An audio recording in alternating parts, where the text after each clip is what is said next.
அப்பா பிறந்த நாளைக்கு இன்னைக்கு என்ன ஸ்பெஷலு? என்ன ஸ்பெஷலா? வாங்க ஃப்ரெண்ட்ஸ், என்ன ஸ்பெஷல்னு பார்க்கலாம். எங்கள் வீட்டுக்காருக்கு இன்றைக்கி பிறந்த நாள் காலையிலே சொல்ல மறந்துட்டேன் நான். அதனால அவங்க எடிட் பண்ணி போட்டு விட்டாங்க.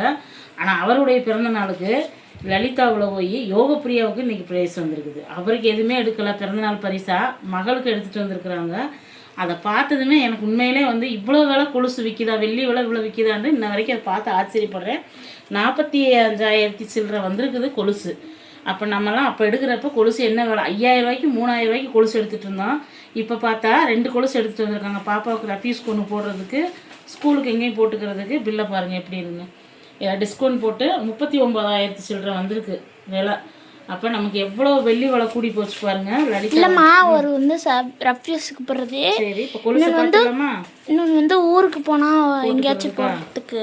சரி, கொலுசை பார்த்துடலாம். இன்னைக்கு வாங்க, பாப்பாவுக்கு கொலுசு எடுத்துகிட்டு வந்திருக்காரு அவங்க அப்பா. கொலுசு நல்லா இருக்கான்னு பாருங்கள். இது ஒரு கொலுசா? இதை நான் ஏற்கனவே போட்டேன். எப்போதான் போட்டு பார்த்துச்சு. சரி, காமிச்சிடலாம். இன்றைக்கி அவங்க அப்பா பிறந்த நாளுக்கு மகளுக்கு என்ன எடுத்துகிட்டு வந்திருக்கேன். இது ரஃப்யூஸ்க்கு போடுறதுக்கு. இது ஒரு கொலுசு கட் பண்ணிட்டாங்க. இது ரஃப்யூஸ்க்கு போட்டுக்கிறதுக்கு. இந்த கொலுசு எங்கேயாவது போனால் போட்டுக்கலான்ட்டு 2 கொலுசு எடுத்துருக்குறாங்க.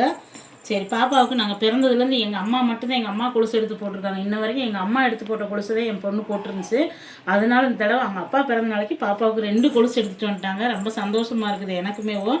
எனக்கு பெரிய கொலுசு இருக்குது, இன்னொரு கொலுசு எல்லாம் இருக்குது. அதனால சரி, பாப்பாவுக்கு 2 கொலுசு போட்டுக்கிட்டோம். இன்னும் அதுக்கப்புறம் பெரிய பெரிய கொலுசு சலங்கை கொலுசு எடுக்கலான்னு பார்த்தா வேண்டான்ட்டு 2 கொலுசு எடுத்தாச்சு. இப்போ வாங்க, எங்கள் வீட்டுக்காருக்கு பிறந்த நாளுக்கு என்னென்ன சமைச்சிருக்கேன்னு பார்ப்போம். அம்மா, உனக்கு நிறைய மதிப்பரிசு கிடைச்சிருக்கு. தான் எனக்கு மிச்சம். இங்கே சுட சுட சோறு. எங்கள் வீட்டுக்காருக்கு இன்றைக்கி பிறந்த நாளுக்கு. இன்றைக்கி பரவாயில்ல, வெளியில் வாங்கிட்டு வர மாட்டேன்ட்டாரு. சரி, வீட்டில் நம்ம செஞ்சிடலான்ட்டு சிக்கன் எடுத்துகிட்டு வந்தாங்க. இங்கே சிக்கன் அவருக்கு பிடிச்ச மாதிரிக்கு உப்பு கறி போட்டிருக்கிறேன். சூப்பராக இருக்கும். வரமிளகா போட்டு செய்கிறது ரொம்ப டேஸ்ட்டாக இருக்கும். இன்றைக்கி சிக்கன் கிரேவி கொஞ்சம் வச்சுருக்கிறேன். சரி, செஞ்சு சாப்பிட்றோம் அப்படின்னு. ரசம் இருக்குது.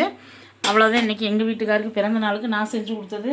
எனக்கு எல்லாத்தையும் விட அவருக்கு நம்ம ஒரு ட்ரெஸ் கூட எடுத்து கொடுக்கலன்னு ரொம்ப கஷ்டமாக இருக்குது. அவர் விரும்ப மாட்டார் அந்த மாதிரி நாங்கள் எடுத்துக்கிறதேன்னு சொன்னால். அதனால் பாப்பாவுக்கு கொலுசு எடுத்து வந்தது அதுவே எனக்கு சந்தோஷமாகும். ஏன்னா பாப்பா கொலுசு போடாமல் முத்து இல்லாமல் போட்டுக்கிட்டே என் கொலுசை போட்டுக்கிட்டு இருந்துச்சு. இப்போ பாப்பாவுக்கு கொலுசு 2 கொலுசு வந்துருச்சு.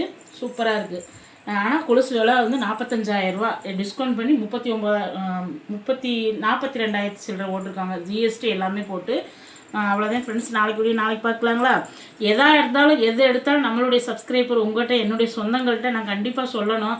ஒவ்வொரு நம்ம மேல் வளர்கிறப்ப அதை உங்கள்கிட்ட சொன்னால் மட்டும்தான் அது எனக்கு ஒரு சந்தோஷம், ரொம்ப சந்தோஷமாக இருக்கும். ஏன்னா நம்மளை பார்த்து நிறையா பேர் அக்கா நீங்கள் நல்லா பண்ணுறீங்க, நீங்கள் நல்லா இருக்கிறீங்க அப்படின்னு சொல்லியிருக்கீங்க. நான் அதே மாதிரி எது வாங்கினாலும் உங்கள்கிட்ட சொல்லிடணும். Bye friends, thank you.